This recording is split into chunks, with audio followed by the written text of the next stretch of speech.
D'accord. Alors, que va-t-il se passer le 21 septembre devant la CPAM d'Agen?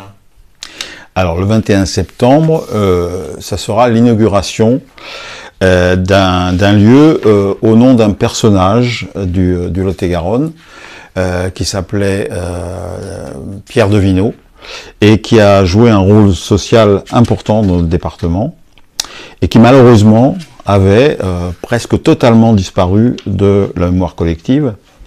C'est pour ça que nous, en tant que chercheurs au niveau social et au niveau de l'Institut d'Histoire sociale CGT, nous avons entrepris un travail de recherche sur ce personnage, sur Pierre Devineau, et ensuite nous avons entrepris des démarches auprès de la municipalité d'Agen pour que soit un nom de lieu d'Agen soit donné à ce personnage pour qu'il réintègre là, justement la mémoire collective. Voilà. On lui doit quoi à ce personnage?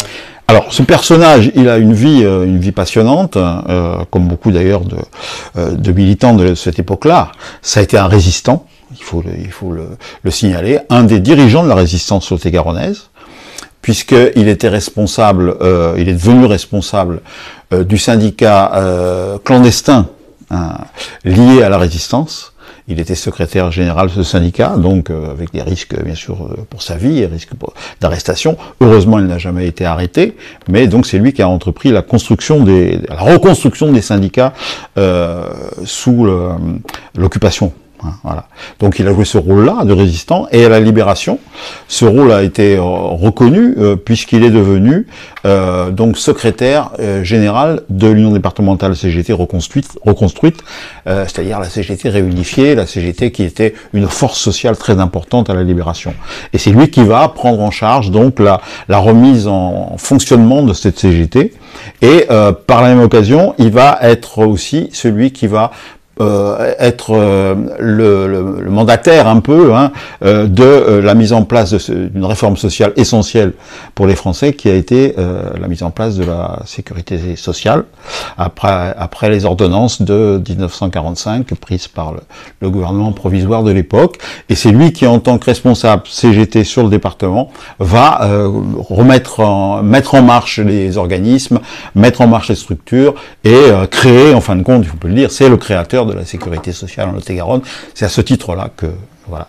Et paradoxalement, il va finir sa vie en tant que patron à Miramont et à Tonnas. Voilà.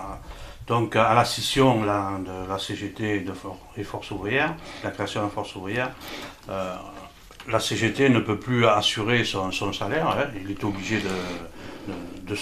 elle se restructure, et lui crée avec la CGT une manufacture de chaussures à Miramont de Guyenne pour essayer de recaser aussi des salariés qui se sont retrouvés sans rien, qui ont subi les injustices de cette guerre.